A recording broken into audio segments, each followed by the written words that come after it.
Hello everyone. Before we start, make sure to like and subscribe to the channel, and leave a comment with where you're from and what time you're watching. That way, YouTube will keep showing you stories just like this one. Now, let's begin. The marketing startup in Denver seemed like the perfect escape after college graduation, but 6 months into the job, everything started falling apart. January 2022 found me crying in bathroom stalls during lunch breaks, unable to sleep more than 3 hours a night, and calling in sick twice a week just to avoid facing another spreadsheet. My apartment in Capitol Hill felt like a prison cell. Just me, takeout containers, and the constant weight of knowing my family in Ohio had no idea how badly I was drowning. After my manager pulled me aside to discuss my concerning performance decline, I finally admitted I needed professional help.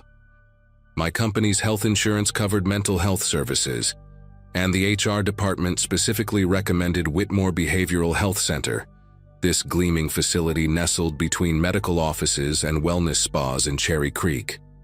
The reviews online were stellar, 5 stars across every platform, with testimonials about life-changing treatment programs and revolutionary therapeutic approaches. Dr. Nathaniel Graves became my assigned psychiatrist, and our first appointment felt strange from the moment he walked into the consultation room. He moved with this calculated precision, like every step and gesture had been rehearsed 1,000 times.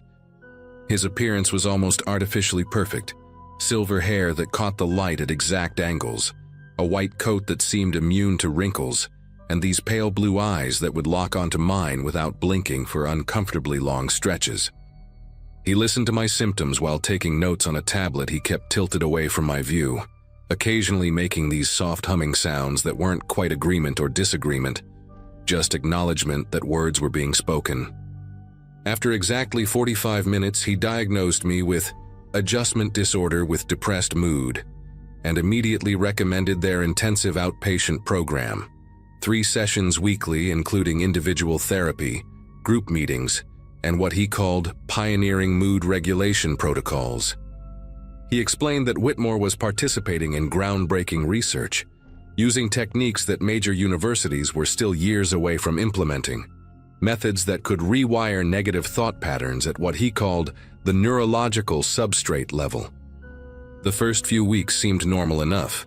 Standard talk therapy with a counselor named Janet, who had warm brown eyes and always offered me chamomile tea, group sessions where we shared our struggles with anxiety and depression, and basic mindfulness exercises. But then came the mood regulation protocols, and that's when things started getting weird. They'd take me to this windowless room in the basement, walls painted this specific shade of gray that Dr.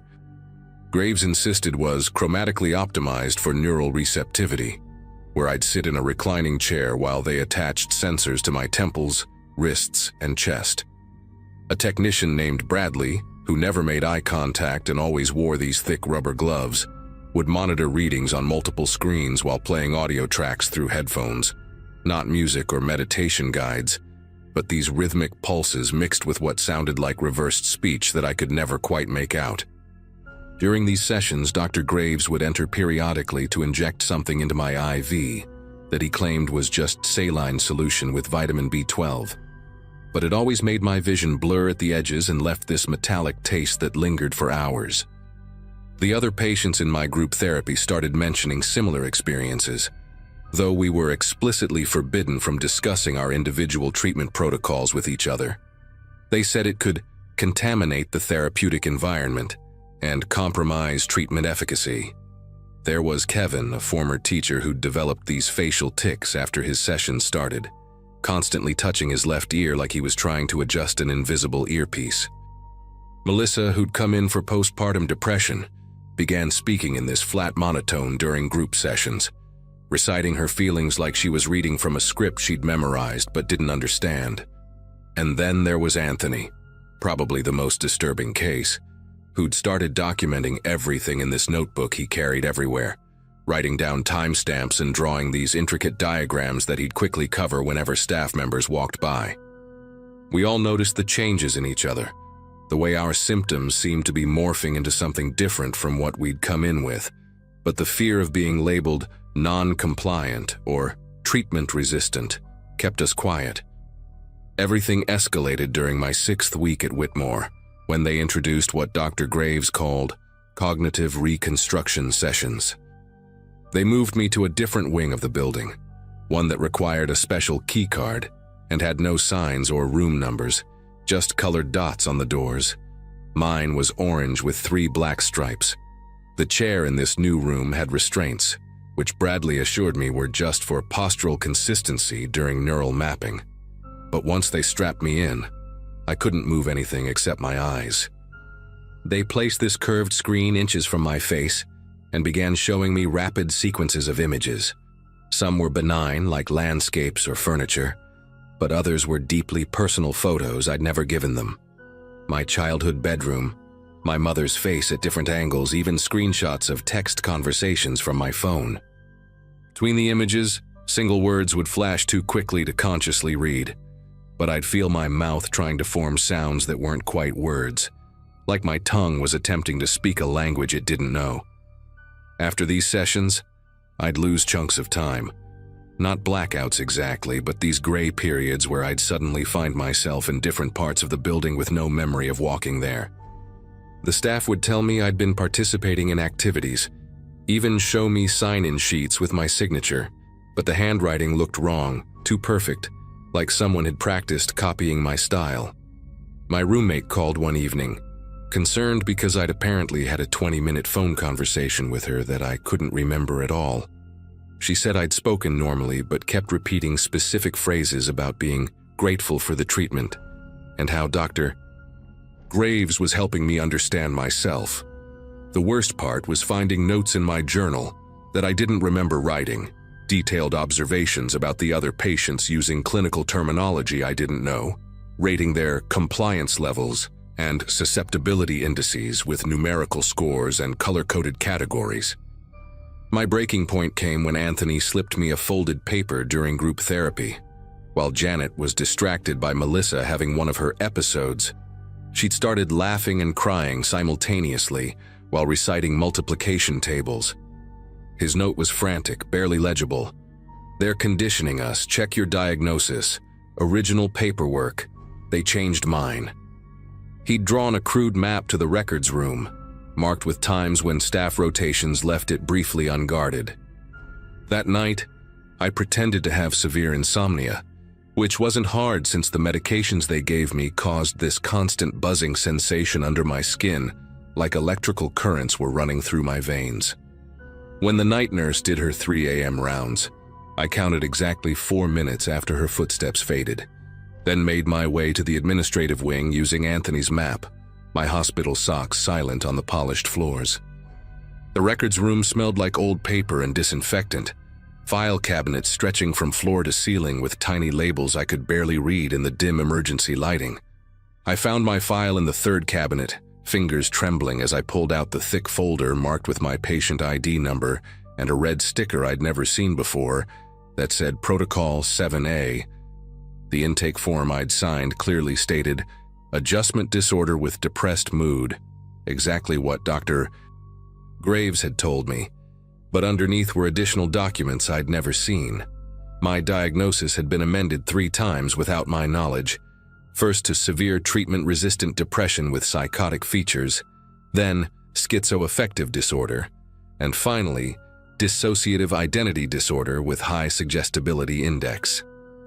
Each change was dated after specific treatment sessions, signed by Dr. Mai, Graves, and 2 other doctors I'd never met, with attached forms authorizing increasingly invasive procedures. The most recent form, dated just 2 days ago, approved something called Phase 3 neural restructuring and had a box checked for patient consent obtained through therapeutic persuasion. Behind the medical forms, I found something even worse. A research proposal titled Behavioral Modification Through Systematic Diagnostic Escalation, with Whitmore's logo and a pharmaceutical company's name I recognized from the news. Xerogen Corp. Recently investigated for unauthorized drug trials in Eastern Europe.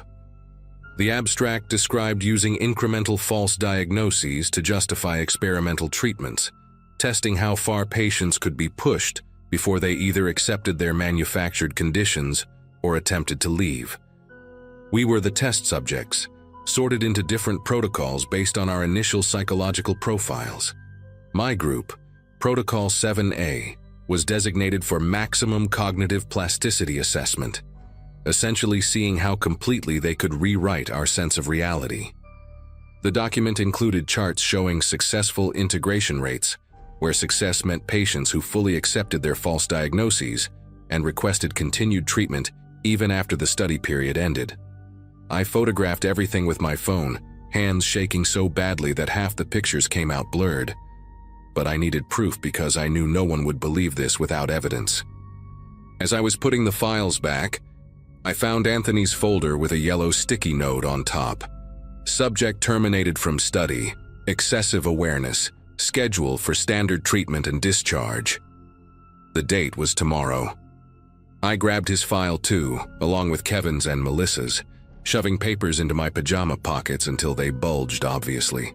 That's when I heard footsteps in the hallway, the distinctive squeak of Bradley's rubber-soled shoes against the linoleum. I slipped out the other door, the one leading to the stairwell, and ran up 2 flights before ducking into a supply closet that reeked of industrial bleach and something sickly sweet I couldn't identify. Through the door crack, I watched Bradley pass by with Dr. Graves, both of them heading toward the records room, their voices low but urgent. The next morning, I acted completely normal during breakfast, forcing myself to eat the scrambled eggs that tasted like cardboard, while Bradley watched from the corner, his eyes tracking every movement. During group therapy, I participated enthusiastically, even volunteering to share how much the treatment was helping me see my distorted thinking patterns, using the exact phrases Dr. Graves had been feeding us for weeks. Janet seemed pleased, making notes with a slight smile, unaware that I'd uploaded all the photos to 3 different cloud services and emailed them to my sister with instructions to contact a lawyer if I didn't call her by 6 p.m. Anthony wasn't at group therapy. They said he'd been discharged early that morning due to family circumstances, but Kevin whispered that he'd seen security escort Anthony to a van around 4 a.m., still in his hospital gown. After lunch, I told Janet I was feeling overwhelmed and needed to call my mother, something they encouraged as maintaining family connections. Instead, I called a law firm that specialized in medical malpractice from the lobby payphone, speaking quickly while watching Bradley pretend to read a magazine nearby. Within 3 hours, my sister arrived with 2 lawyers and a court order for immediate release and preservation of all medical records. The look on Dr. Graves's face when they served him papers was pure calculated assessment, like he was determining exactly how much I knew and whether it was worth trying to discredit me. They had to release me immediately, but not before Janet pulled me aside to warn that leaving against medical advice would severely impact any future treatment I might need, her warm brown eyes now cold and threatening.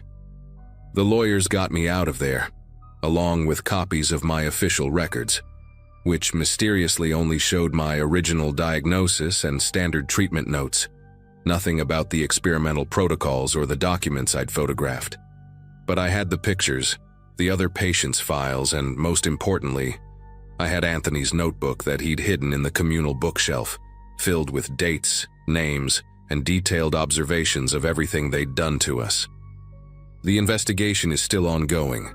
Whitmore is still operating, and sometimes I wake up at 3 a.m. with words on the tip of my tongue that I don't recognize, fragments of that reversed speech still buried somewhere in my mind.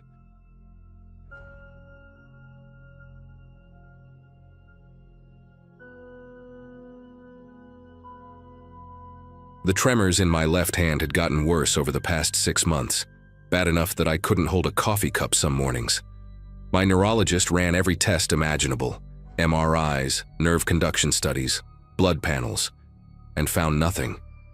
Could be psychological, she said, suggesting maybe something from my past was manifesting physically. That's how I ended up driving through upstate New York on a rainy October afternoon, heading toward Riverside Psychiatric Institute, where I'd spent 8 months as a 16-year-old. My parents had me committed after my brother died, said I was having a breakdown, but really I was just an angry, grieving teenager who didn't know how to process losing the only person who understood me. The place had been closed for 5 years, according to Google, but reopened recently as some kind of research facility. Still, they kept old patient records, or so the woman on the phone claimed when I called asking about my files. The building hadn't changed much. Same red brick exterior with those narrow windows covered in wire mesh. Same imposing iron gates that made you feel like a prisoner before you even walked through the doors. The parking lot was nearly empty, just a few cars scattered around like forgotten thoughts. Inside, the lobby had been renovated with modern furniture and fresh white paint, but underneath that new car smell of recent construction, I could detect something else. That institutional cocktail of disinfectant, floor wax, and something medicinal that seemed baked into the walls themselves. The receptionist, a young woman with nervous energy who kept tapping her fingernails on the desk, said, "Dr. Simmons could see me in 20 minutes. While waiting, I noticed my hand had stopped shaking for the first time in days, like it recognized this place and decided to behave. Dr. Simmons turned out to be a woman in her 50s with prematurely gray hair pulled into a tight bun, and the kind of careful, measured way of speaking that made you wonder what she wasn't saying. She led me through hallways that sparked fragments of memory. The art therapy room where we made clay sculptures that always got thrown away, the cafeteria with its bolted-down tables, the medication window where we lined up like cattle every morning, noon and night. You were here in 2002, 2003, she said, reading from a tablet as we walked. Part of the adolescent program under Dr. Harrison's care. Says here you responded well to treatment. I asked what treatment specifically, and she glanced at her screen with this odd expression, like she was reading something that didn't quite make sense. The notes are sparse, but I can show you your file if you'd like. We're actually in the process of digitizing everything from that era. Her office was in what used to be the isolation wing. I remembered because Jorge got sent there once for 3 days after he refused his medication and tried to flush the pills. The other kids said they could hear him screaming at night, but the staff insisted the rooms were soundproof. Dr. Simmons pulled out a manila folder thick with papers, some yellowed with age, others looking like they'd been photocopied multiple times. As she handed it to me, I noticed several pages had black redaction marks across entire sections. Patient confidentiality, she explained, but that didn't make sense. It was my own file. The first few pages were standard intake forms, my parents' signatures authorizing treatment, psychiatric evaluations describing me as hostile but manageable. Then I found the medication logs, and my stomach tightened. Alongside the antidepressants I vaguely remembered, there were drug names I'd never heard of. Neurozine 7, Synapticor, something called TX-149 listed only by its code. What's TX-149? I asked, pointing to the entry that appeared daily for 3 months straight. Dirt. Simmons leaned over, adjusting her reading glasses, and I saw her jaw clench slightly. I'm not familiar with that designation. Probably a trial name for something that's now FDA approved under a different label. This was 20 years ago after all. But her voice had changed, gotten tighter, more formal. She tried to turn the page, but I held it down, scanning the dosage charts. The amounts kept increasing every 2 weeks, and there were handwritten notes in the margins. Subject shows expected neural response and tremor onset week 6 within acceptable parameters. My left hand started shaking again, violent enough that the paper rustled. Dr. Simmons noticed and pulled back slightly. Mr. Walker, I think perhaps we should... But I was already flipping through more pages, finding similar notes about other patients. Jorge's name was there, with a note about facial tic development. Continue protocol. The room felt smaller suddenly, the air thicker. I found a page titled Trial Group C, Long-Term Observation Required, with 12 names listed, mine included. Next to each name were codes I didn't understand and a column marked persistent effects that had been completely blacked out. But whoever did the redacting got sloppy on one page. Held up to the light, I could make out partial words through the marker. Neurological, permanent, class action risk. Dr. Simmons stood up, reaching for the folder. "I need to make some calls," she said, her professional composure cracking. "This shouldn't be. These documents should have been." She stopped herself, but I'd already seen enough. I grabbed the folder tighter, and that's when several loose pages fell out from the back. Pages that looked different, like they'd been hidden there. They were carbon copies of consent forms, but not signed by my parents. The signature line showed Dr. Marion Harrison with a check mark in a box labeled Ward of State, Temporary Guardianship. My mind raced trying to process what this meant. My parents had visiting rights, came every Sunday for the first few months until the staff told them I was becoming too agitated by the visits and needed space to heal. But if Dr. Harrison had claimed temporary guardianship, even for specific medical decisions, they would have needed a court order, some kind of legal justification. Unless... I remembered now how they'd kept us in the adolescent wing for those first 72 hours of evaluation. How they said it was standard procedure. How no outside contact was allowed during that period. Enough time to file paperwork, to exploit some loophole. Dr. Simmons was on her phone now, speaking in hushed, urgent tones to someone, throwing glances my way every few seconds. I photographed as many pages as I could with my phone, my hands shaking so bad that half the pictures came out blurry. Then I saw another familiar name on the trial list, Christopher Valdez. I knew that name. He'd made the news about 5 years back, killed himself after years of battling unexplained neurological problems. His family had blamed PTSD from his teenage years, but now I wondered if they ever knew about Riverside.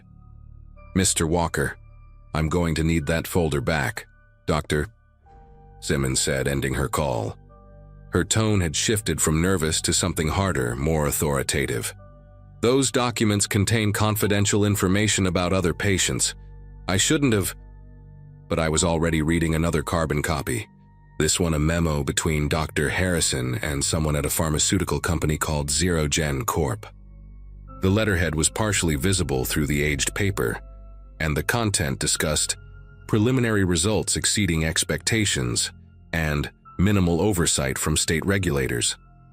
The memo mentioned that the adolescent subjects were ideal candidates because their developing brains showed higher plasticity, and any side effects could be attributed to their underlying conditions. My whole body felt cold, that kind of chill that starts from inside your bones. "Doctor." Simmons moved toward me, but I stepped back, clutching the folder. "How many of us were there?" I asked. "In the trials, how many kids did you people experiment on?" She stopped, her face cycling through expressions like she was trying to find the right mask to wear. "Dr. Harrison's research was approved by the board at the time," she said finally, each word carefully measured. "Different era, different standards. But I assure you, any treatments you received..." I cut her off by holding up the memo about minimal oversight and watched her face go pale. She knew exactly what had happened here. "You need to understand," she said, voice dropping lower. "I only started here 3 years ago. When we reopened, we found boxes of these files in the basement, water-damaged, forgotten. I've been trying to piece together. But Harrison destroyed most of the actual research data before he retired. What you're holding might be the only proof left." The tremor in my hand had spread up my arm now, the muscle spasms visible through my shirt. She noticed and added, "There are others. Former patients who've come back over the past year. Same symptoms, same questions. Most of them can't afford lawyers and without complete documentation." She trailed off, but the implication was clear. We were screwed. I thought about calling the police right there. But what would I report? Experimental drug trials from 2 decades ago with half the evidence destroyed, and the main perpetrator probably living comfortably in retirement. Instead, I asked Dr. Simmons for the names of the other former patients who'd come forward. She hesitated, clearly weighing the ethical implications against whatever guilt she was carrying. "I can't give you names," she said finally, But I can tell you there's a support group that meets Wednesday nights at the community center on Oak Street. They call themselves Survivors of Institutional Abuse. You might find who you're looking for there." She paused, then added quietly, "Bring copies of those documents. They've been trying to build a case for years, but nobody had proof of the drug trials. Harrison was careful, but apparently not careful enough." My phone buzzed with a text from my wife asking if I was okay, and I realized I'd been here for 3 hours. Time had done that strange thing it does during trauma, stretching and compressing simultaneously. Before leaving, I made copies of everything using the printer in Dr. Simmons' office while she stood guard at the door, nervous that someone might walk in. "Security cameras were disabled in this wing for maintenance," she muttered, more to herself than to me. "At least that's what I'll say if anyone asks." As the machine hummed and spat out page after page of evidence, she told me something that made my chest tighten. Dr. Harrison died last year, pancreatic cancer. But his research partner, Dr. James Brennan, he's still alive, lives about 2 hours north near Albany. He might know more about what was in those drugs, maybe even have data about long-term effects. She scribbled an address on a post-it note, her handwriting shaky. "He's in his 80s now, mild dementia according to his daughter who called here once looking for information about her father's work. But on his good days..." She let the sentence hang. I took the copies, the post-it, and left that place with my hand trembling worse than ever. But now I understood why. My body had been remembering what my mind had been forced to forget. That was 6 months ago. The support group led to a lawyer who specializes in institutional abuse cases, and we now have 43 former patients documented with similar neurological issues. Dr. Brennan, on one of his lucid days, admitted to keeping detailed records of the trial hidden in his attic. Records that showed Neurozine 7 and TX-149 were experimental neuroleptics designed to create permanent changes in brain chemistry to make patients more manageable long-term. The tremors, the tics, the various neurological problems we all developed were listed as acceptable side effects in exchange for behavioral modification success.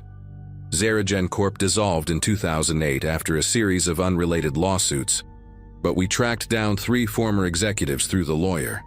The case is moving forward, slowly but steadily. Some days my hand shakes so bad I can't write my name, and Jorge, yes, I found him, living in Syracuse with that same facial tic, has seizures now. Christopher Valdez's family joined the lawsuit after we showed them the documents. But we're alive, we're fighting, and we finally have proof that we're not crazy, that what happened to us was real. Dr. Simmons still works at Riverside, now helping other former patients access their records. She calls sometimes to check on me, and last week she said something I'll never forget. The real horror isn't what they did to you. It's that they genuinely thought they were helping.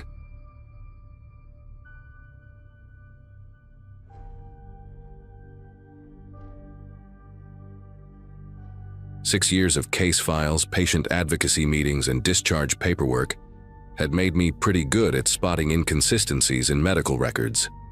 At Greenwood Medical Center, where I worked as a social worker, paperwork errors were common enough that most people just shrugged them off. It was March 2023, and I was 34, recently divorced, basically living at the facility because home was just an empty apartment with too much silence.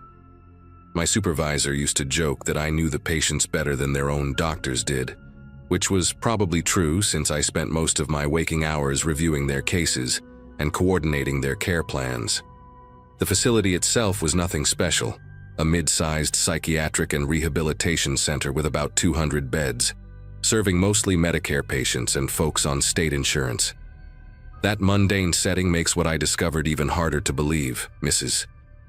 Hoffman changed everything when she showed up at my office on a Wednesday afternoon, her face puffy from crying and her voice breaking every few words. Her son Daniel had been in our psychiatric wing for 2 months, dealing with severe depression after losing his job and his marriage in the same year. The nursing staff had told her the previous week that Daniel was being transferred to Fairmont Hospital for specialized treatment, something about a new therapy program that would better suit his needs. But when she called Fairmont to check on visiting hours, they had no record of Daniel ever arriving. She'd even driven there herself, spent 3 hours arguing with their admissions desk, watching them search every possible variation of his name and birth date in their system. The way her fingers trembled as she showed me the transfer paperwork made my chest tighten, because deep down, I knew something was seriously wrong. I told Mrs. Hoffman I'd make some calls and get to the bottom of it, assuming initially that this was just a clerical error, or maybe Daniel had been sent to a different facility by mistake. I spent the rest of that afternoon on the phone, calling every psychiatric hospital within a 100-mile radius, even reaching out to general hospitals with psychiatric wards. Each conversation went the same way. No patient by that name, no transfer from Greenwood on that date, no record in their systems at all. By 5 o'clock, I'd contacted 17 different facilities, and my notepad was covered in crossed-out hospital names and phone numbers. The transport company that supposedly handled the transfer, MedTrans Solutions, had a record of picking Daniel up at 3:47 a.m. on a Saturday, with a driver named Carl Brenner signing off on the paperwork. But when I called MedTrans back to get more details, they said Carl had quit 2 days after that transport, left no forwarding information, and his employee file had somehow gotten corrupted in their system. That night, I stayed at the office until almost midnight, pulling transfer records from the past year. What I found made my mouth go dry. Daniel wasn't an isolated case. In the past 8 months, we'd had 14 patients transferred to various facilities during overnight or early morning hours, always on weekends, when administrative staff weren't around. The receiving hospitals were scattered across 3 states, never the same one twice, and when I started making verification calls the next morning, not a single facility had any record of these patients arriving. The transfer orders all looked legitimate, signed by Dr. Reynolds or Dr. Patel, both respected psychiatrists who'd been with Greenwood for over a decade. But when I checked the duty rosters, neither doctor had been on call during most of these transfers. Someone was forging signatures and they were good at it. I only noticed because Dr. Patel always drew a tiny circle instead of a dot over her lowercase i's, and these signatures had regular dots. I decided to cross-reference our transfer records with missing persons reports in the surrounding counties, which meant spending my lunch breaks at the public library because their computers had access to databases I couldn't reach from work. The librarian, Mrs. Garner, started recognizing me after the 3rd day, always offering me the same corner computer where nobody could see my screen. It took me 2 weeks of searching, but I found something that made me physically ill. 3 of our transferred patients had been reported missing by their families, but the reports had been filed weeks after the supposed transfers. The families had been told their loved ones had been moved to long-term care facilities that required limited contact during the adjustment period. One family had even received typed letters, supposedly from their daughter, saying she was doing better and asking them not to visit yet. The handwriting expert they'd hired said the signature looked authentic, but something about the language felt wrong to them, too formal, missing the little phrases their daughter always used. My biggest mistake was taking this information to my supervisor, Howard Finch, a man I'd trusted for 6 years who'd always supported my advocacy for patients. Howard sat behind his desk, fingers steepled, while I laid out everything I'd found: the missing patients, the forged signatures, the pattern of weekend transfers, the transport company irregularities. His expression never changed, not even when I showed him the missing persons reports that matched our transferred patients. When I finished, he leaned back in his chair and told me I was stressed, that my divorce was affecting my judgment, that I needed to take some personal time. He said these transfer discrepancies were probably just bureaucratic mix-ups that would sort themselves out, and that I was connecting dots that didn't need connecting. But the way he wouldn't meet my eyes, the way he kept glancing at his phone like he was waiting for something, it told me he knew exactly what was happening. He offered me 2 weeks paid leave to reset and refocus, and something in his tone made it clear this wasn't really an offer. I refused the leave and went back to my office, but over the next few days, Things started getting strange in ways that made me constantly check my rearview mirror during my commute. My keycard suddenly had restricted access, blocking me from the records room I'd used freely for years. Patient files I'd been working on disappeared from my desk, and when I asked about them, people claimed they'd never existed. Colleagues who'd always been friendly started avoiding me in the hallways, conversations stopping abruptly when I walked into the break room. Doctor. Patel pulled me aside one afternoon near the parking garage, pretending to look for her keys while she whispered that I should be careful, that some questions were dangerous to ask, that she'd seen what happened to people who dug too deep. Before I could ask what she meant, she walked away quickly, and the next day I heard she'd taken an unexpected sabbatical to care for a sick relative nobody knew she had. The breaking point came when I received a call at 2 a.m. from a blocked number. Just breathing at first, then a distorted voice telling me that my concern for patients was admirable but misguided. They knew about my visits to the library, about the copies I'd made, about the flash drive I kept in my car's glove compartment with all my research. They suggested I think about my own well-being, about how accidents could happen to people who worked late and drove home on dark roads. The next morning, I found my car tires slashed in the employee parking lot, and security claimed their cameras had mysteriously malfunctioned during the night. But what really terrified me was finding Daniel Hoffman's patient bracelet tucked under my windshield wiper, the one he should have been wearing when he was transferred. It still had dried blood on the edges, and the date hadn't been updated since the day he supposedly left our facility. That morning, I called in sick and drove straight to the police station, carrying a box of copied documents, my research notes, and Daniel's bracelet in a sealed plastic bag. Detective Ruiz listened to my story for about 10 minutes before his partner got a phone call that made them both step outside. When they came back, Ruiz's entire demeanor had changed. Suddenly, I was the one being questioned about why I'd been accessing confidential patient records, why I'd been harassing other medical facilities with false inquiries, why I'd stolen property from the hospital. They'd received a call from Greenwood's legal department about a rogue employee with a history of mental health issues following her divorce. There were apparently concerns about my fitness for duty, documentation of erratic behavior that I'd never seen before, even a psychiatric evaluation recommending immediate intervention that had my forged signature on it. The detective suggested I leave before they had to formally charge me with theft and high pay violations, and the way his hand rested on his service weapon made it clear this wasn't a suggestion. I went home and started packing immediately, throwing clothes into suitcases while refreshing my email on my phone. The termination letter arrived before I'd even finished packing. Gross misconduct, breach of patient confidentiality, immediate effect. Legal action if I came near the facility. My professional license was under review. My bank account had already been flagged for the supposed theft of hospital property, and when I tried to call Mrs.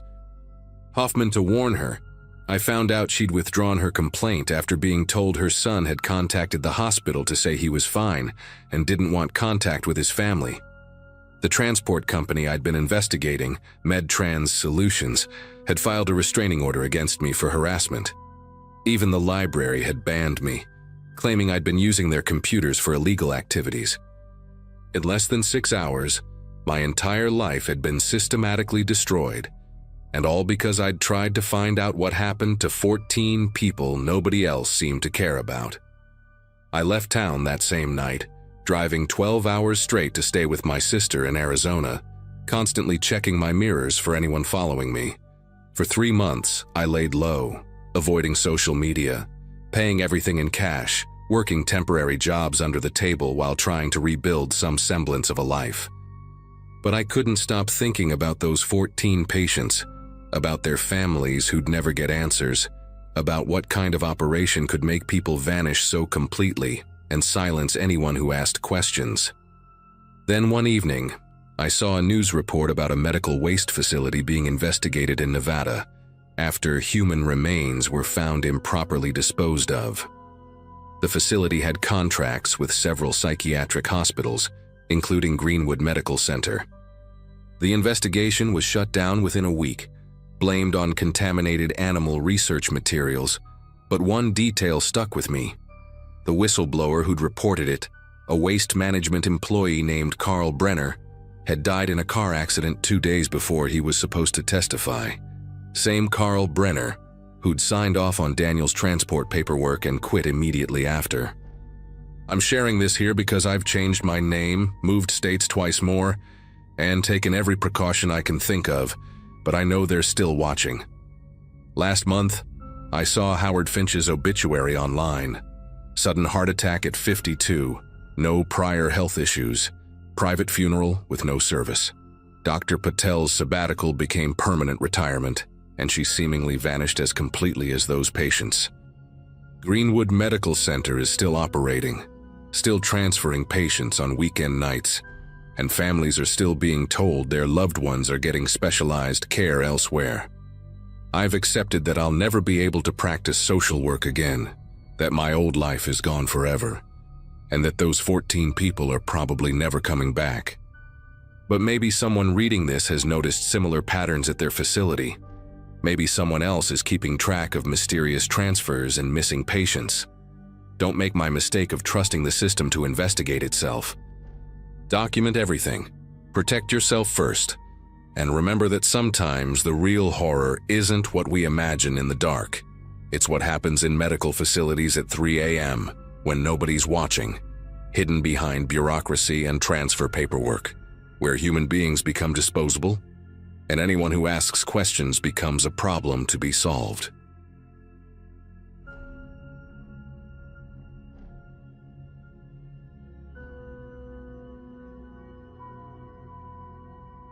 I started working as an orderly at Riverside General Hospital in the spring of 2016, right after my divorce was finalized. The job wasn't glamorous, but it paid decent money and came with benefits I desperately needed. Most days I cleaned rooms, transported patients, and helped with whatever the nurses needed. The hospital itself was old, built sometime in the 1950s with that institutional yellow brick exterior and narrow windows that barely let in any light. After 6 months on the job, I thought I knew every corner of that place, the shortcuts through the old cardiac wing, which vending machines still worked, where to catch a quick nap between shifts. But that Wednesday in November changed everything when my supervisor, a stocky guy named Frank, asked me to help check some ventilation systems in the basement. The basement always gave me an uneasy feeling, but that day something was different. Frank led me past the usual storage areas and the laundry facilities, down a corridor I'd never noticed before. The fluorescent lights flickered overhead, casting strange shadows that danced along the walls. We walked for what seemed like 10 minutes through a maze of hallways, each turn taking us deeper into the building's foundation. The air grew thicker, mustier, and I noticed the usual hospital sounds. The beeping machines, the intercoms, the constant foot traffic had completely faded away. Frank stopped at a heavy metal door marked only with B7 in fading paint. When he pushed it open, the hinges groaned like they hadn't moved in decades. What I saw behind that door made me stop dead in my tracks. The walls were covered floor to ceiling with thick gray padding, the kind you'd see in a recording studio, and every door in that hallway had rubber seals around the edges. Frank must have noticed my confusion because he quickly mumbled something about old psychiatric treatment rooms from the 70s. He said they used to do specialized therapy down here, whatever that meant, but assured me the wing had been abandoned for at least 15 years. The way he avoided eye contact when he said it made my gut twist. We were supposed to check the ventilation system, make sure no mold was growing in the old ducts, but I couldn't focus on the task.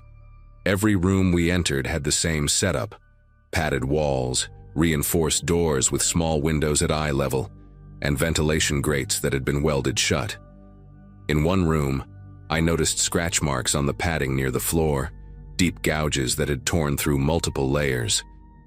Frank pretended not to see them, just kept checking items off his clipboard and talking about basketball scores.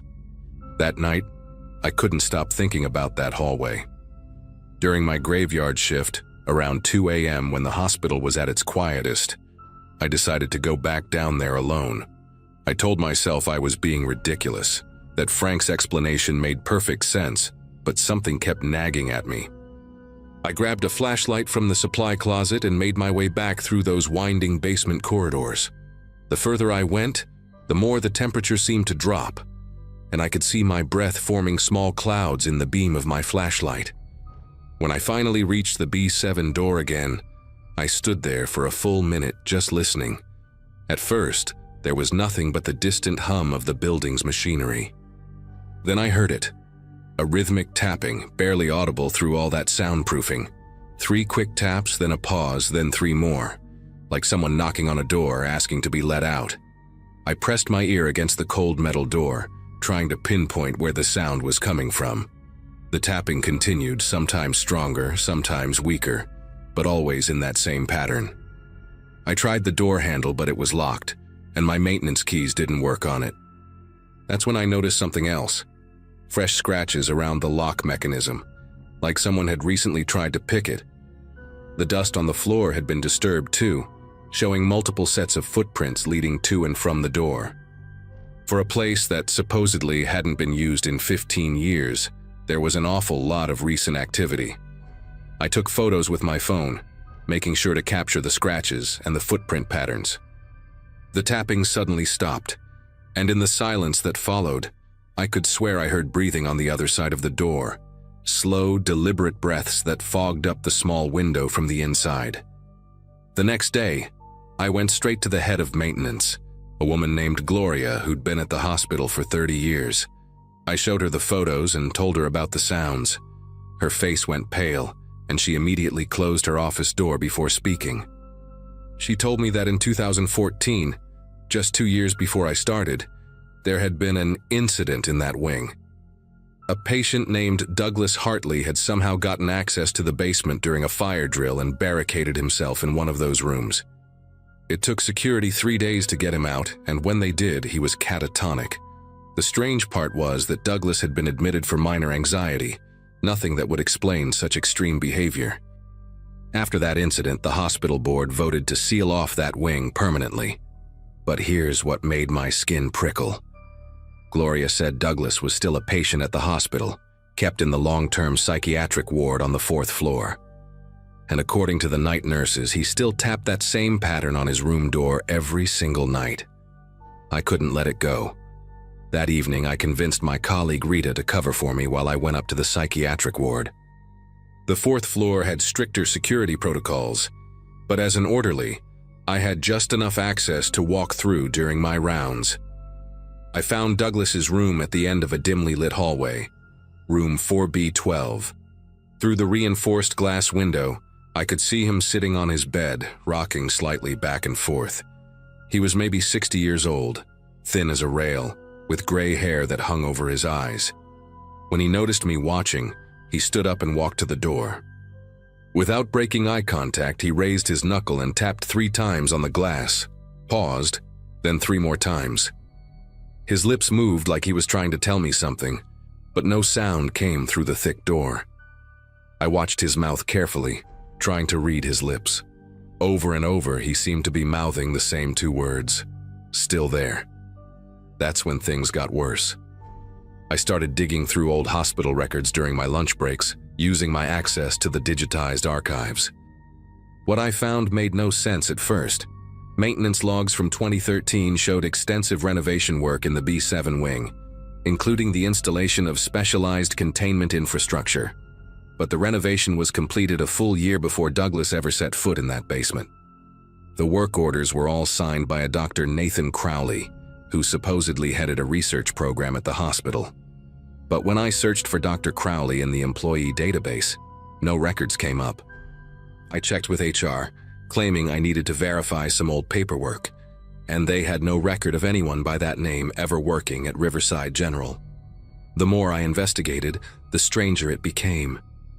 Purchase orders for medical equipment that didn't match anything we used in regular treatment, delivery receipts for industrial-grade restraints, and requisitions for enough sedatives to keep someone unconscious for weeks.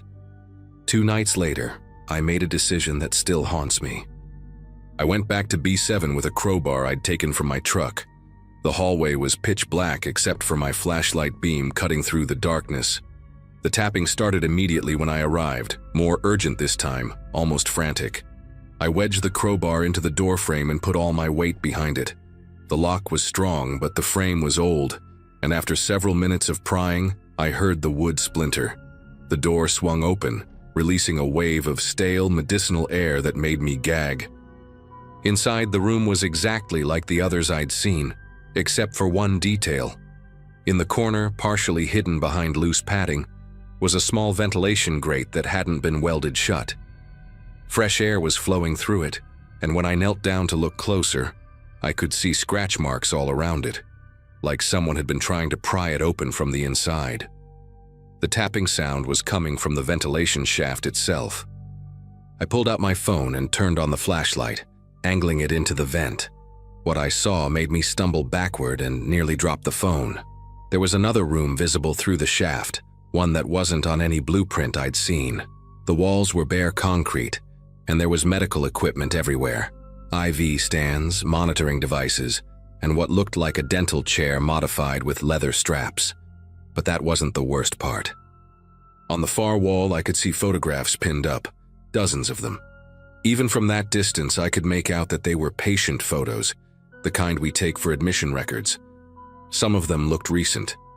I recognized at least 3 faces from the long-term ward, including Douglas.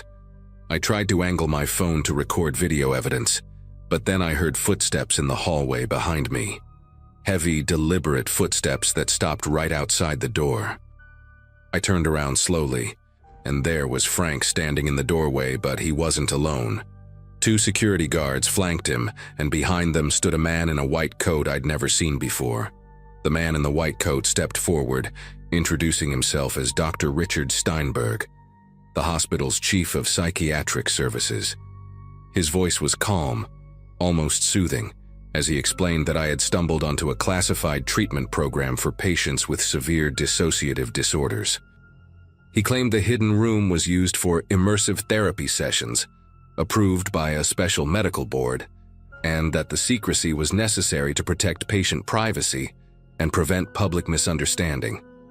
He offered to show me the proper documentation, even suggested I could be transferred to a better-paying position if I signed some confidentiality agreements. But while he talked, I noticed Frank's hand resting on his belt, right where security usually carried their tasers. The 2 guards had positioned themselves to block any exit route. Dr. Steinberg kept talking about medical ethics and revolutionary treatments, but his eyes were cold, calculating, watching my every reaction. I played along, nodding and apologizing for the misunderstanding, saying I just wanted to do my job properly. After what felt like hours but was probably 10 minutes, they escorted me back to the main floor and sent me home, telling me to take a few days off to process what I'd learned. I never went back. That same night, I packed everything I could fit in my car and drove to my sister's place 3 states away. Before I left, I uploaded all the photos and videos I'd taken to multiple cloud services and sent copies to a journalist friend, though she never published anything. Said her editor killed the story after a call from the hospital's lawyers. I found out later that Douglas had been transferred to another facility the day after my discovery, and his records were sealed. Frank called me twice, leaving voicemails about my final paycheck and returning my uniform, but I never responded. About a month later, I saw a small news item about Riverside General receiving a massive private grant for expanding mental health services. The article mentioned new underground facilities being constructed, but didn't give details. I work at a small clinic now, far from any large hospitals. Sometimes I still wake up at 2 a.m., and I swear I can hear that tapping pattern in my head. 3 knocks, pause, 3 knocks. I looked up Douglas Hartley online once, but found only an obituary from 6 months after I left. The cause of death was listed as complications from long-term psychiatric treatment. I don't know what they were doing in that basement, and honestly, I don't want to know. But sometimes I think about the other patients whose photos were on that wall, and I wonder if they're still tapping somewhere, waiting for someone to listen.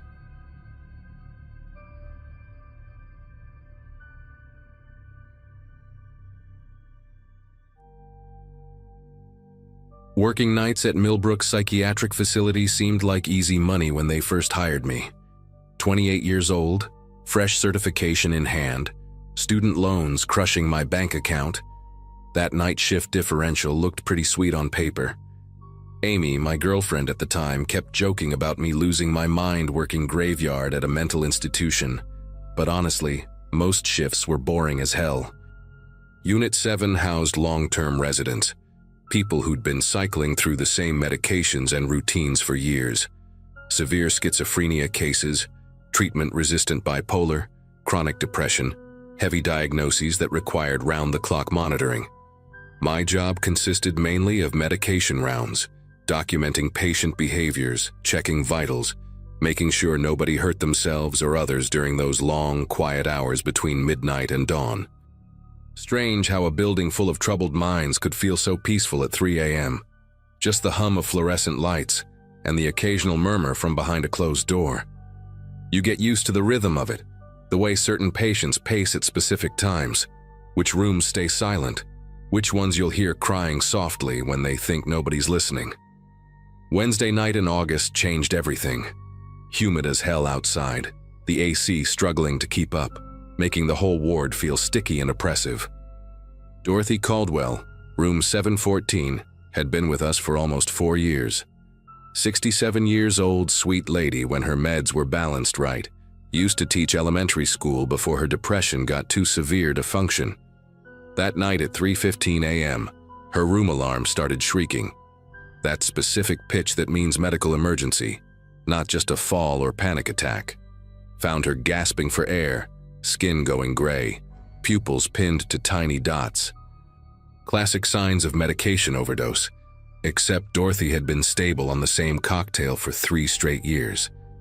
We managed to stabilize her, got her transferred to the medical wing, but when I went to check the medication administration record, something was wrong. The 9:47 p.m. dose was signed KB, initials that meant absolutely nothing to me. Every nurse, every tech, every float staff member who worked our unit, I knew them all. Nobody had those initials. Bethany, our charge nurse, barely glanced at the log when I brought it to her attention. Just mumbled something about staff from other units helping out. Told me to focus on my remaining patients. 2 nights later, it happened again. Gerald Foster, room 709. A 44-year-old man with severe bipolar disorder who'd been stable for 18 months.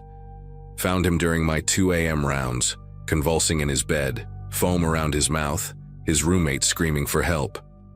Same symptoms as Dorothy. Respiratory depression, pinpoint pupils, all the hallmarks of an antipsychotic overdose.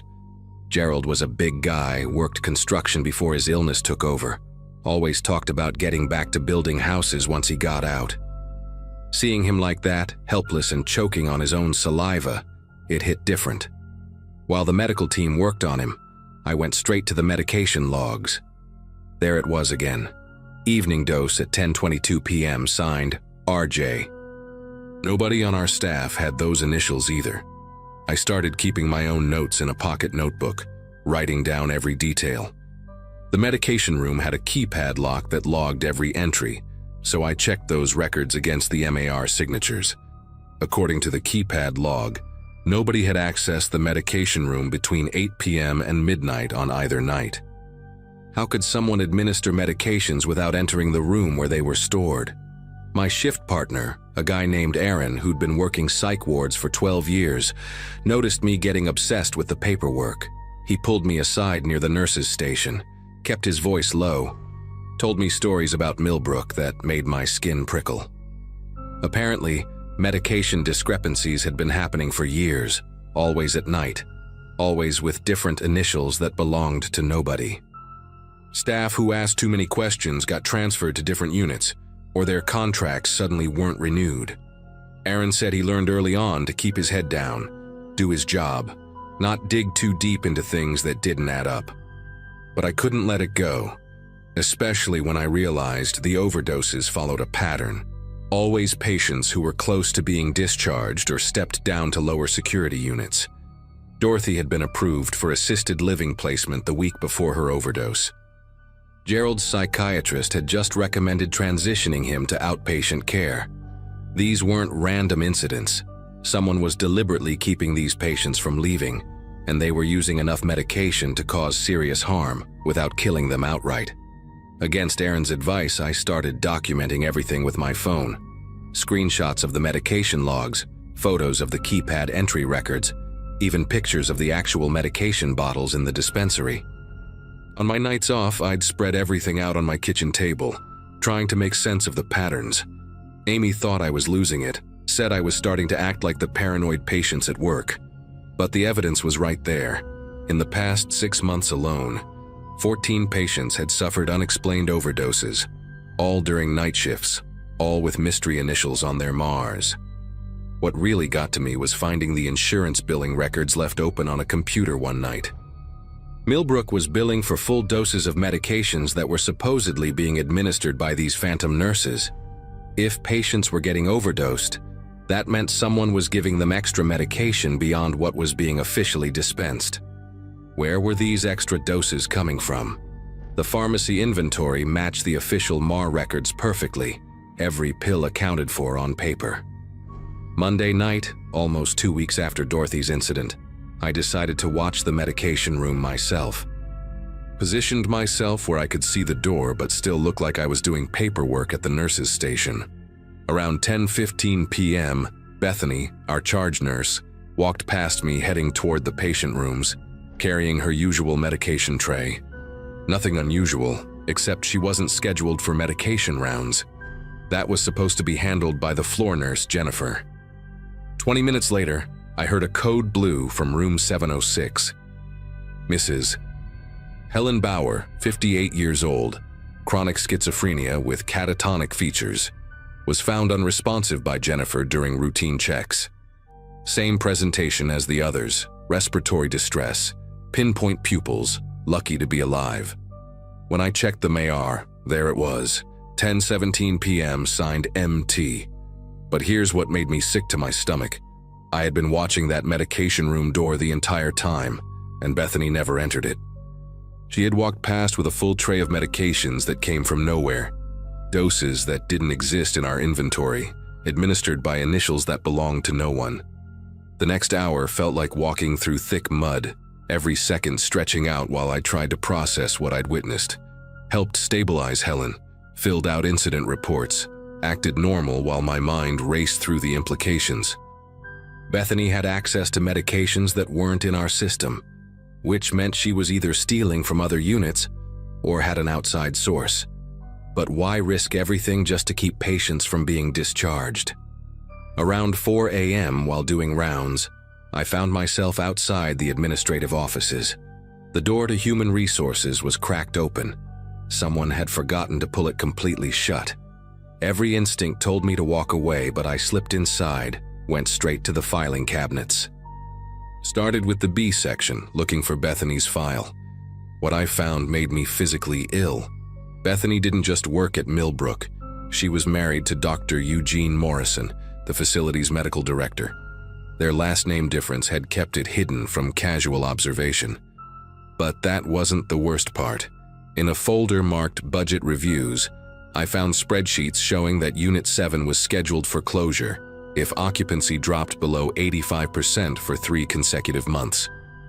We'd been hovering right at that threshold, and every time we dipped below, another mysterious overdose would occur, keeping the patient from discharge. Millbrook was a private facility that relied heavily on state contracts for long-term psychiatric care. Each occupied bed brought in roughly $400 per day from insurance and state funding. Keeping just 5 extra patients meant $60,000 per month in revenue. The math was right there in black and white. Every overdose that delayed a discharge was worth thousands of dollars to the facility. But Dr. Morrison and Bethany weren't just protecting jobs or keeping a unit open. They had recently purchased a massive house according to a mortgage document carelessly left in the printer. They were living way beyond what their salaries could support.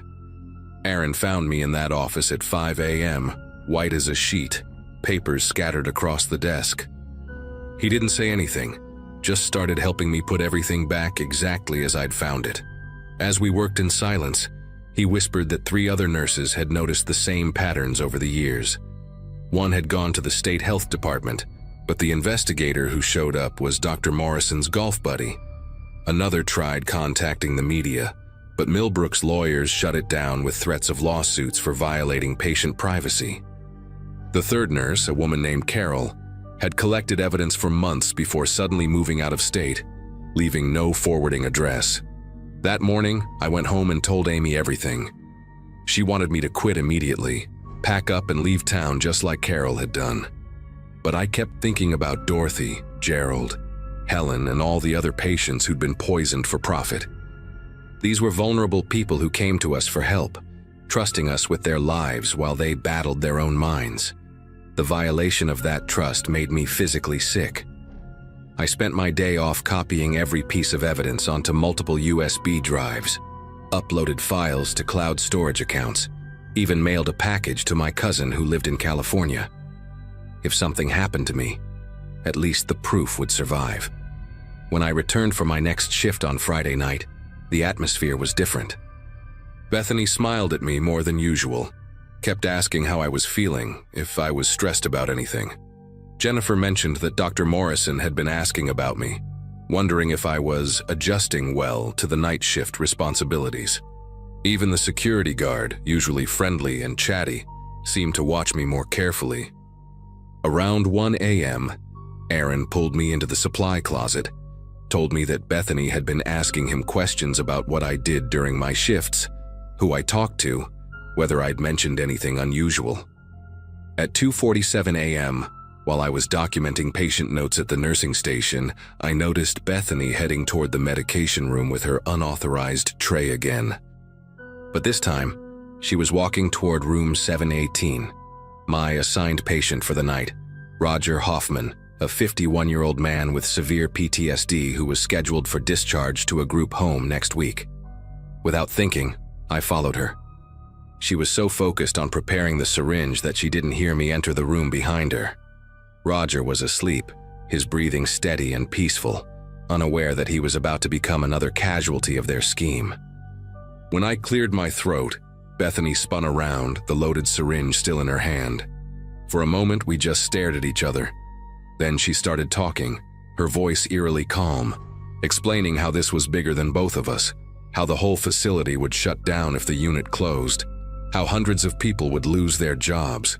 She actually tried to make it sound noble, like poisoning patients was some kind of twisted sacrifice for the greater good. I told her I had already documented everything, that copies were in safe places, and if anything happened to me or any other patient, it would all go public. The syringe in her hand trembled slightly, and for the first time since I'd known her, Bethany looked genuinely scared. She set it down on the bedside table, her shoulders sagging like all the air had been let out of her. Then she said something that chilled me more than anything else that night, that I had no idea how many people were involved, how many families depended on Millbrook staying profitable. She named names, the head of security, 2 psychiatrists, 3 day shift nurses, even someone at the state inspection office. They all knew, all benefited somehow, whether through direct payments or just job security. She asked me what I thought would happen if I went public. Did I really think anyone would believe a rookie tech over respected medical professionals? Did I know how easy it would be to discredit me, maybe even frame me for the overdoses? But I had one advantage she didn't know about. Earlier that week, I'd reached out to a journalist from the state's largest newspaper, a woman named Grace Novak who specialized in healthcare fraud. She was already investigating similar patterns at 2 other private psychiatric facilities. My evidence was exactly what she needed to blow the whole thing wide open.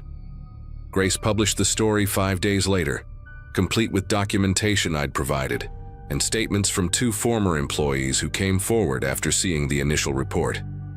The FBI raided Millbrook that same morning, seizing records and arresting Dr. Morrison, Bethany, and 4 others. The facility lost its state contracts within a month and shut down completely by September. 43 patients had suffered overdoses over 3 years, all to maintain occupancy rates and profit margins. Some recovered fully, Others had permanent organ damage from the repeated poisonings. Dorothy Caldwell testified at the trial, her hands still shaking from the neurological damage, but her voice steady as she described waking up unable to breathe. Dr. Morrison got 15 years, Bethany got 12, and the others received lesser sentences in exchange for cooperation. I left psychiatric nursing after that. Couldn't trust myself to care for vulnerable patients without constantly questioning everyone's motives. Now I work in medical equipment sales, boring as hell, but nobody's life depends on me. Sometimes I wake up at 3:15 a.m., that exact time when I found Dorothy struggling to breathe, and I wonder how many other facilities are running the same scheme. How many patients are being kept sick for profit? How many staff members are keeping quiet out of fear or complicity?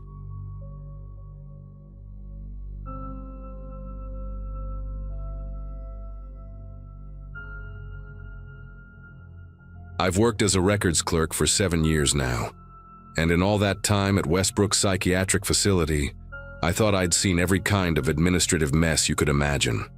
It was a Friday in early December when everything started, one of those gray afternoons where the fluorescent lights feel heavier than usual. I was sorting through discharge summaries in the basement archives, a windowless room that smelled like old paper and industrial cleaner. The job wasn't glamorous, but I took pride in keeping everything organized, making sure every patient's journey through our facility was properly documented. That afternoon, I was updating our digital database with paper files from emergency admissions, routine work I could do with my eyes closed.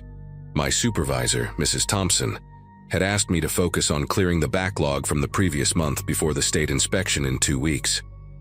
I remember drinking my third cup of coffee, the bitter taste mixing with the dust from the old files, completely unaware that I was about to stumble onto something that would change everything about how I saw my workplace.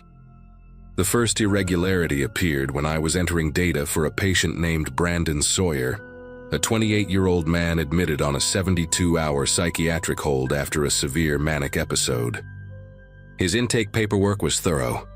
Detailed notes from the attending psychiatrist, medication logs, observation reports from the nurses for the first 48 hours. But then, nothing. No discharge summary, no transfer papers, no against medical advice form. Absolutely nothing to indicate how or when he left our facility. The file just stopped mid-treatment, like someone had torn out the last chapter of a book. I figured it was a clerical error. Maybe someone forgot to file the discharge papers, which happens more often than we'd like to admit. I made a note to follow up with the ward secretary and moved on to the next file. But then I found another one just like it. A woman named Lisa Garrett admitted for acute psychosis, detailed records for 3 days, then nothing, then another, and another.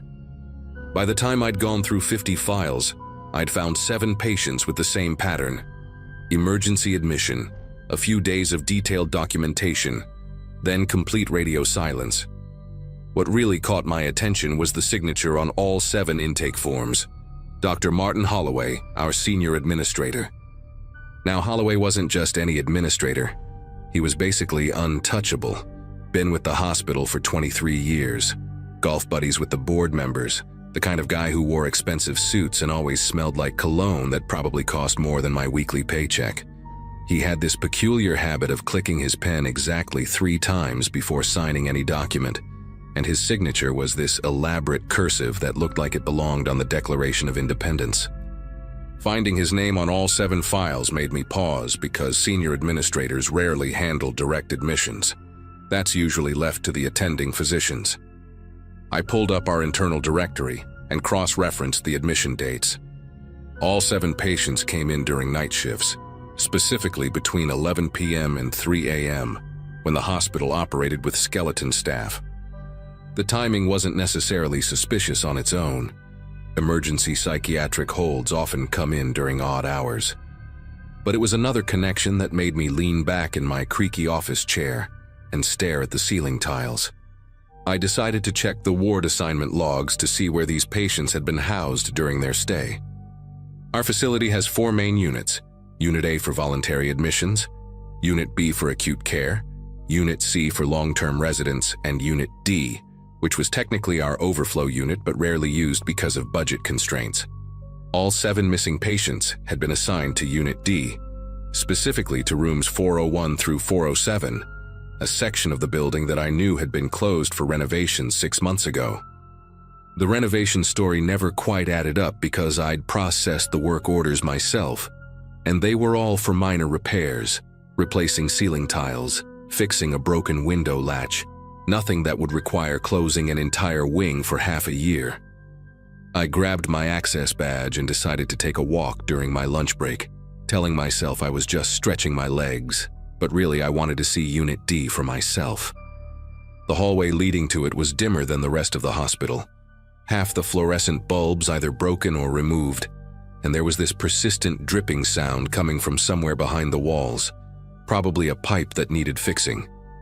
When I reached the doors to Unit D, they were locked with a digital keypad that I didn't have the code for, but through the small window, I could see lights on inside, shadows moving across the far wall like someone was walking around in there.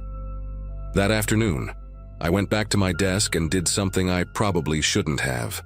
I accessed the billing system with my credentials to see if those 7 patients were still being charged for their stay. The hospital's billing software was ancient, running on some program from the early 2000s that looked like it belonged in a museum, but it kept meticulous records of every single charge, down to individual aspirin tablets. Brandon Sawyer's account showed active daily charges for room and board, medications, even therapy sessions that, according to his medical file, never happened. Lisa Garrett's insurance was being billed $3,200 per day for intensive psychiatric care, and the charges were current as in processed yesterday. My mouth went dry as I checked the others. All 7 accounts were active, accumulating charges, some for over 3 weeks now. The system showed them as current patients in Unit D, receiving round-the-clock care, meals, medications, the whole package. But according to their medical files, they'd all stopped existing after day 3 of their admission. I printed everything, my old printer groaning and squeaking as it spit out page after page of billing records, the evidence piling up on my desk like a paper mountain of impossibilities. I needed to talk to someone, but I had to be careful about who I trusted. There was Donna from Human Resources. She'd been at the hospital almost as long as me, and had this way of knowing everyone's business without seeming like a gossip. I found her in the cafeteria during the dinner break, sitting alone at a corner table, picking at a sad-looking Caesar salad. When I sat down across from her, she looked up with those sharp brown eyes that seemed to read your mind before you even spoke. I asked her, casual as I could manage, if she knew anything about Unit D still being operational. She put down her fork, leaned in close enough that I could smell her lavender hand lotion, and told me something that made every hair on my arm stand up. 2 weeks ago, she'd processed paperwork for 3 new nurses, all hired specifically for Unit D night shifts, all with out-of-state licenses, all with references that when she tried to verify them, led to disconnected phone numbers. But Holloway had personally vouched for them, said they were specialists in some new treatment program the hospital was piloting. She'd found it odd that there was no announcement about any new program, no staff meetings, no training sessions, nothing in the hospital newsletter that usually couldn't shut up about every minor achievement or initiative. That night, I couldn't stop thinking about those patients, wondering where they really were, what was happening to them. I stayed late at the office, pretending to work on the backlog, but really I was digging deeper into the system. I found something in the pharmacy logs that turned my stomach into a knot of anxiety. Unit D had been ordering massive quantities of sedatives, specifically midazolam and propofol, drugs typically used for surgical procedures, not psychiatric treatment. The amounts were staggering, enough to keep dozens of people unconscious for extended periods.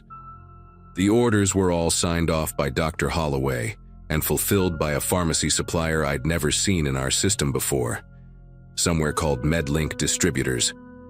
When I searched for MedLink online, I found a bare-bones website with a single page, no employee information, no history, just a contact form and a warehouse address in an industrial district 40 miles away. The domain had been registered just 2 months ago, right around the time the first of those 7 patients had been admitted. I also discovered that our regular pharmacy supplier had noted several inquiries about why their orders had decreased significantly, concerns that had been dismissed by administrative emails bearing Holloway's digital signature. I knew I was getting into dangerous territory, but I couldn't let it go. The next day was Saturday, and the hospital would be running on weekend staff, meaning fewer people around to notice me snooping. I came in early, around 6 a.m., using my overtime excuse that Mrs. Thompson had already approved for the inspection prep. The main building was eerily quiet, just the hum of ventilation systems and distant footsteps of the night shift finishing their rounds. I made my way to the administrative wing where Holloway's office was located, my heartbeat pounding in my ears with each step. His office door was locked, naturally, but I remembered that the janitor's closet next door shared a ventilation grate with his office. I'd heard his phone conversations plenty of times while grabbing cleaning supplies. Inside the closet, between bottles of industrial bleach and floor wax, I pressed my ear against the metal grate. I could hear voices, Holloway's distinctive baritone and someone else with a slight accent I couldn't place. They were discussing transport arrangements, something about keeping the subject stable during the journey, maintaining proper documentation for customs, and ensuring the receiving facility was prepared for the delivery. The other voice mentioned a number, 50,000 per unit, and Holloway laughed, that dry laugh he did during budget meetings, saying they could process at least 2 more this month without raising suspicions. My legs were trembling as I backed away from the grate, knocking over a mop bucket in my haste. The clatter echoed through the empty hallway, and I heard the voices in Holloway's office stop abruptly. I grabbed a mop, my heart racing so fast I thought it might burst, pretending to clean the floor just as his office door opened. Holloway stepped out with another man I'd never seen before, tall, thin, wearing an expensive-looking gray suit with a red pocket square, his face angular and forgettable except for his eyes, which were this unsettling pale blue, almost white. They both looked at me, and Holloway's expression shifted through several emotions: surprise, suspicion, then that practiced administrative smile he wore like armor. He asked what I was doing there so early, and I managed to stammer something about the state inspection, about Mrs. Thompson wanting everything spotless. The other man whispered something in what sounded like Russian or Ukrainian, and Holloway nodded, told me to carry on, but his eyes lingered on me a beat too long before they walked toward the elevator. I mopped that same spot for 5 minutes, my arms moving on autopilot while my brain tried to process what I'd heard. 50,000 per unit. They were talking about the patients like cargo, like products to be shipped and sold. I abandoned any pretense of cleaning and headed straight back to Unit D, this time taking the long way through the old wing where they stored discontinued medical equipment. There was a connecting corridor there, mostly forgotten, that led to the back entrance of Unit D. I'd seen it on the old blueprints when we digitized them years ago.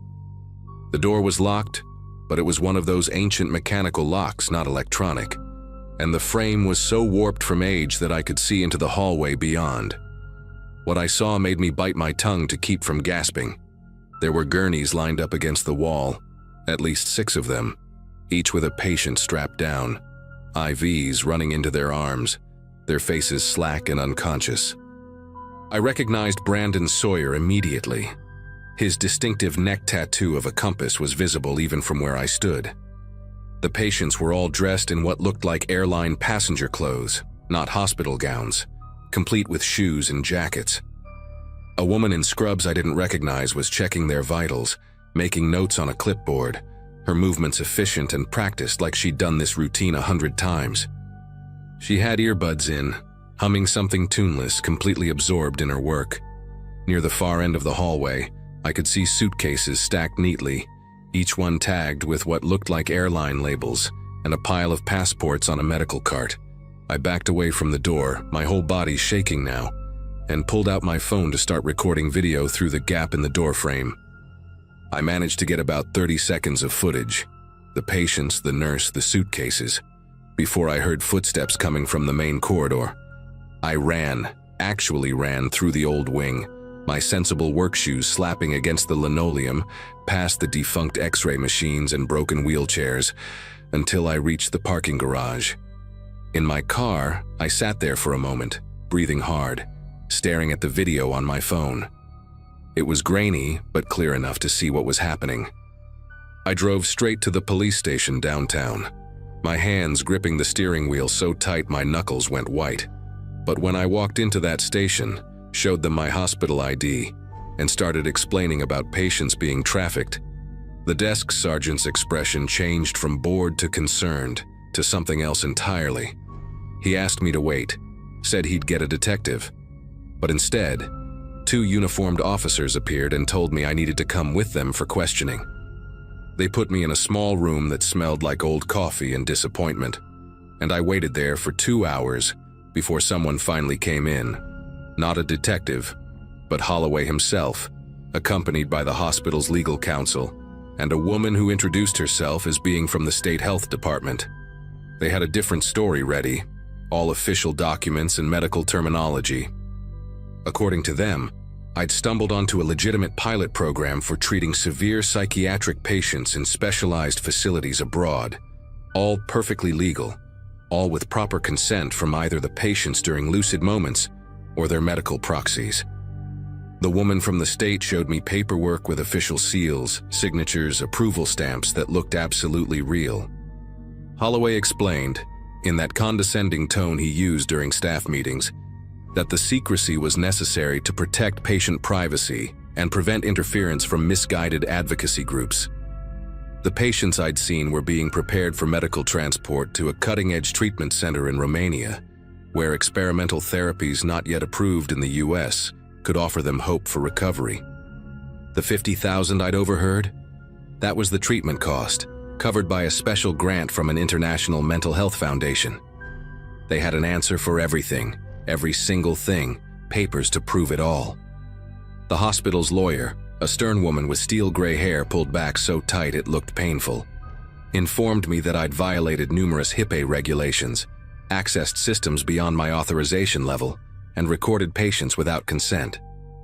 I could face criminal charges, lose my job, my pension, everything, unless I signed a document acknowledging my misunderstanding and agreeing to confidentiality about the whole matter. They gave me 24 hours to decide. I went home that night knowing I couldn't fight this alone, not against Holloway, the hospital administration, and apparently even the state health department. But I also couldn't let those patients disappear into whatever was really waiting for them in Romania, or wherever they were actually being sent. I made copies of everything, the billing records, the pharmacy logs, the video, and uploaded them to 3 different cloud services, then mailed USB drives to my sister in Oregon and my cousin in Florida with instructions not to open them unless something happened to me. The next morning, Sunday, I did something I'd never imagined doing. I called a journalist from the local newspaper, a guy named Tom Briggs who'd written exposés about nursing home abuse a few years back. We met at a diner outside town, one of those places with cracked vinyl booths and coffee that tasted like it had been brewing since the Reagan administration. I showed him everything on my laptop, watched his expression shift from skeptical to intrigued to genuinely alarmed. He said he needed to verify some things, make some calls, but that this was big, really big. He gave me his personal cell number, told me to sign whatever I needed to sign to protect myself for now, and that he'd work on this quietly.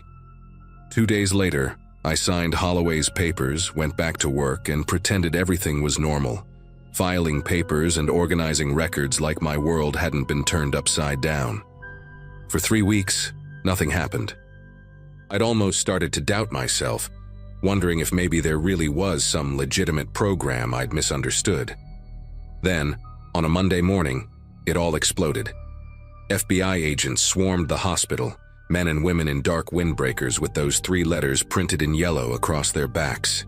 They sealed off Unit D, confiscated computers, boxes and boxes of records wheeled out on dollies. Holloway was arrested in the parking lot, handcuffed in front of everyone during the morning shift change. The news broke that afternoon. An international patient trafficking ring that had been operating for over a year selling psychiatric patients to overseas facilities that were actually fronts for illegal medical testing. 17 patients had been recovered from a facility in Moldova, not Romania, all alive but in various states of psychological trauma from whatever experiments had been conducted on them. Brandon Sawyer was among them, and his family's interview on the news was heartbreaking. They'd been told he'd been transferred to a long-term facility upstate, had even received forged letters supposedly from him saying he was getting better. The investigation revealed that the scheme went beyond just our hospital, involving a network of facilities across 3 states, all connected through shell companies and fake medical organizations. Tom Briggs won a Pulitzer for his investigation, though he always credited an anonymous source for bringing the story to light. I still work at the hospital, in the same basement office, filing the same papers, but now I look at everything differently, double-check things that seem odd, and keep Tom's number saved in my phone under pizza delivery, just in case. The 7 patients I'd originally discovered, 6 were recovered alive, still working through what happened to them. 1, Lisa Garrett, was never found, and sometimes I think about her, wonder where she ended up, and hope that somehow, somewhere, she found her way back home.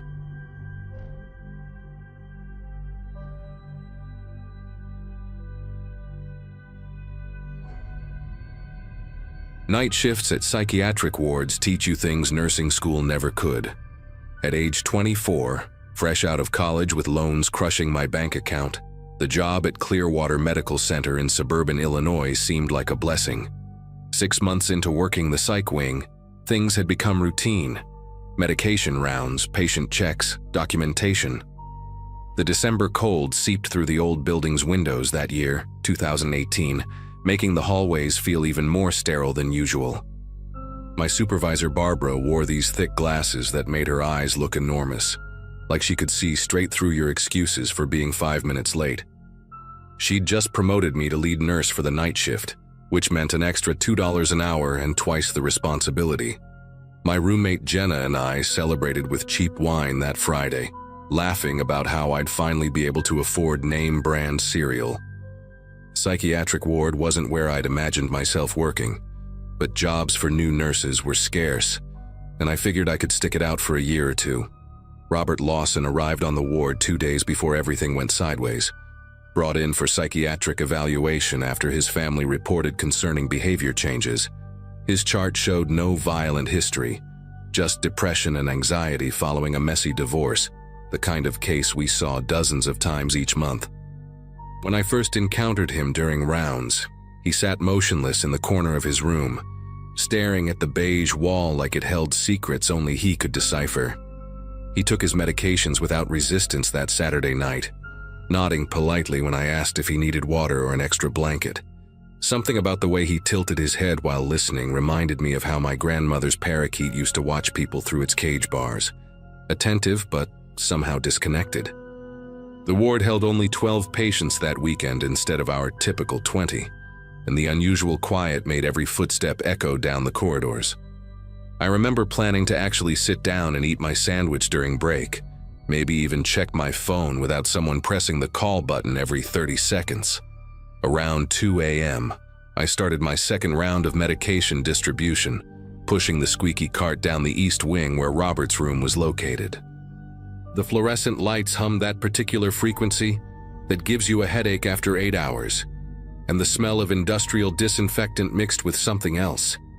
That distinct psychiatric ward scent of fear and medication sweats that clings to your scrubs no matter how many times you wash them. Robert was awake when I entered his room, sitting up in bed with his hands folded neatly on his lap, which struck me as odd since most patients were deep in their medication-induced sleep by then. His eyes tracked my movements as I prepared his pills, and when I spoke to him about the dosage change his doctor had ordered, explaining that the blue pill would help with his anxiety, he opened his mouth like he wanted to respond. Nothing came out at first, just this soft exhale that sounded like static from an old radio. Then he started speaking, and every hair on my arms stood straight up. "The blue pill will help with your anxiety," he said, but it was my exact words, my exact intonation, coming from his mouth in this warped mechanical way, like someone had recorded my voice and played it back through broken speakers. The way his lips moved didn't quite match the sounds, creating this horrible disconnect that made my chest tighten. I stood there holding the medication cup, trying to process what I'd just heard, telling myself maybe he was just repeating what I'd said. Some patients did that as a coping mechanism. But then he continued, mimicking not just my words but the exact rhythm of my breathing, the way I'd shifted my weight from one foot to the other, even the small throat-clearing sound I'd made before speaking. His eyes never blinked during this whole performance, just stayed locked on mine with this intensity that made me want to back toward the door. The medication cup started trembling in my hand, and he immediately mimicked that too, his own hand shaking in the exact same pattern, though he held nothing. I tried to maintain my professional composure, setting the medication cup on his bedside table with deliberate calmness. "Mr. Lawson, I need you to take your medication now," I said, using my firm nurse voice that usually worked with difficult patients. He tilted his head at that impossible angle again, further than seemed comfortable for a human neck. And when he replied, it was my firm nurse voice coming back at me, but layered somehow like multiple recordings of my voice playing simultaneously at slightly different speeds. The sound made my teeth ache. His mouth stretched into an expression that wasn't quite a smile, more like someone who'd studied pictures of smiles but never understood the emotion behind them. I reached for the call button to alert security, a standard protocol for patients exhibiting aggressive or unusual behavior, but Robert moved faster than I'd seen him move before, his hand shooting out to grab my wrist. His grip felt wrong, too precise, each finger applying exactly the same pressure like he'd calculated the optimal force to hold without bruising. "Protocol for patients exhibiting aggressive or unusual behavior," he said in that horrible chorus of my own voice. And then he started laughing. Except it was my nervous laugh from earlier that day when Barbara had made a joke about the coffee machine being possessed. The sound of my own laugh coming from his throat, distorted and multiplied, made bile rise in my throat. I yanked my arm back hard enough to break his grip and stumbled backward toward the door, but he was already out of bed, moving in this jerky, stop-motion way that reminded me of a video buffering on slow internet. He began reciting everything I'd said since entering the room, but backwards, the words clear despite being in reverse order, creating these nonsensical sentences that somehow made perfect sense in their wrongness. When I screamed for help, he screamed too, matching my pitch and desperation so perfectly that anyone listening would think two women were being attacked.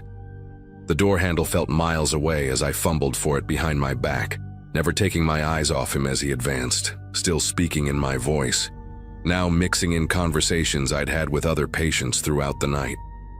Finally, my fingers found the handle and I burst into the hallway, nearly colliding with Steve, the security guard who usually dozed at his desk until his rounds at 3 a.m. "Room 214 now," I gasped, pointing back at Robert's room. But when Steve rushed past me with his hand on his radio, Robert was back in his bed, lying perfectly still with his eyes closed, looking like any other sedated patient. Steve turned to me with that expression I knew too well, the one that said he thought I was overreacting to a difficult patient. I tried to explain what had happened, but the words tumbled out in a panic that made me sound hysterical. Steve checked Robert's vitals, which were completely normal, and found him unresponsive to verbal commands, apparently deep asleep. "The security footage would show everything," I insisted, dragging Steve to the monitor station where we kept recordings of all patient rooms. But when we pulled up the feed from Robert's room, the timestamp showed 2:47 a.m., the exact time I'd been in there. Yet the video showed me standing alone in the room, talking to a patient who appeared to be sleeping the entire time, never moving, never speaking, never grabbing my wrist. My incident report took 2 hours to write because I kept starting over, trying to find words that would make someone believe what I'd experienced. Barbara arrived early that morning after Steve called her owl eyes scrutinizing me as I sat in her office, still wearing my scrubs that smelled like fear sweat. She read my report 3 times, occasionally glancing up at me with an expression I couldn't decipher. "These night shifts can be stressful," she finally said, sliding a different form across her desk, a request for voluntary psychological evaluation. When I refused to sign it, insisting we check other cameras or interview other patients who might have heard something, her face hardened. She pulled out her tablet and showed me an email she'd already drafted to HR about my concerning behavior and potential danger to patient welfare.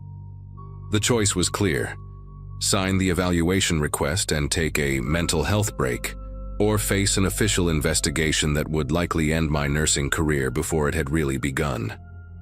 I signed the paper with a hand that wouldn't stop trembling, watching my carefully built professional reputation crumble over something I couldn't prove. 2 weeks into my mandatory leave, I couldn't stop thinking about that night, replaying every detail while sitting in my apartment in my pajamas at 3 p.m., surrounded by unopened emails from concerned coworkers. Jenna tried to be supportive, but I could see the doubt in her eyes when I told her the story. The way she'd change the subject or suggest maybe I really did need the rest. I started researching Robert Lawson obsessively, finding his social media profiles, his ex-wife's blog about their divorce, anything that might explain what had happened. Then I discovered something that made me slam my laptop shut. A post from his ex-wife dated 3 months before his admission, describing how he'd started mimicking her voice during arguments, repeating her words in what she called that demon voice, until she'd locked herself in the bathroom, terrified. She'd tried to get a restraining order, but the judge dismissed it as marital disputes, especially since Robert's lawyer provided recordings that proved it was just her voice on the audio, no evidence of him speaking at all. She wrote about how the police thought she was having a breakdown, how her own family suggested she seek help for stress-related delusions. I drove to Clearwater against Barbara's explicit orders to stay away during my leave, parking across the street at 2 a.m., watching the windows of the psychiatric ward from my car. Robert had been discharged a week after the incident, his evaluation determining he was stable and posed no threat to himself or others. But I knew he'd be back. They always came back. 3 nights I sat there, drinking cold coffee and fighting sleep, until I saw him walking through the main entrance, not as a patient this time, but wearing civilian clothes, carrying a clipboard like he belonged there. My phone battery was at 12% when I started recording, zooming in as much as the camera would allow. He walked through the security doors using an ID badge, not forcing entry, not sneaking, just badging in like any employee. Through the windows, I could see him moving down the hallway toward the psychiatric ward. That same jerky, stuttering walk I remembered. I called 911, told them there was an intruder at Clearwater Medical Center, possibly dangerous. But when they transferred me to Clearwater's security, Steve answered, his tired voice assuring me that no unauthorized persons were in the building, that all staff members were accounted for, that perhaps I should rest and take care of myself. The video I'd recorded on my phone showed nothing but empty windows and dark hallways when I reviewed it later, though I knew what I'd seen.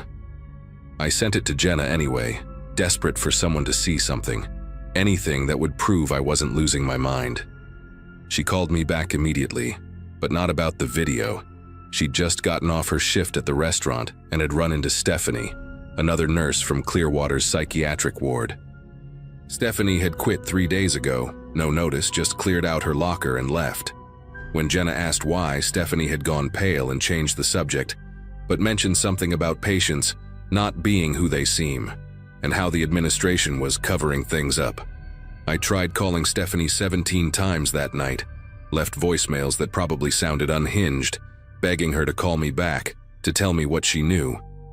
She never responded, and when I drove to her apartment the next morning, her roommate said she'd moved back to Michigan to live with her parents, had seemed scared of something but wouldn't say what. The roommate looked at me standing there in my unwashed hair and wrinkled clothes, probably seeing exactly what everyone else saw, a burnt-out healthcare worker having a breakdown. I never went back to Clearwater, never formally resigned, just stopped answering their calls until the letters started arriving, First requesting my return, then warning about job abandonment, finally confirming my termination. I work at a veterinary clinic now, cleaning kennels and feeding animals that don't speak, don't mimic, don't make me question reality. Sometimes I still check the news for stories about Clearwater Medical Center, searching for reports of attacks or strange incidents, but there's never anything. Robert Lawson has no digital footprint anymore. His social media deleted, his ex-wife's blog gone, like he never existed except in my memories and nightmares. I found one thing, though, buried in a medical journal archive from 1987, a brief mention of a study at Clearwater about patients exhibiting elaborate mimicry behaviors that was shut down after ethical concerns, with all records sealed. The head researcher was a Dr. Morrison who died in 2001, but his assistant was listed as B. Crawford. Barbara's maiden name was Crawford. I stopped searching after that, stopped trying to make sense of it. Some doors, once opened, are better left alone, and some truths are too heavy to carry. But I know what happened that night was real as the scar on my wrist where Robert grabbed me, a scar that appeared 3 days after the incident, shaped like fingerprints. Though the video showed no one ever touched me at all,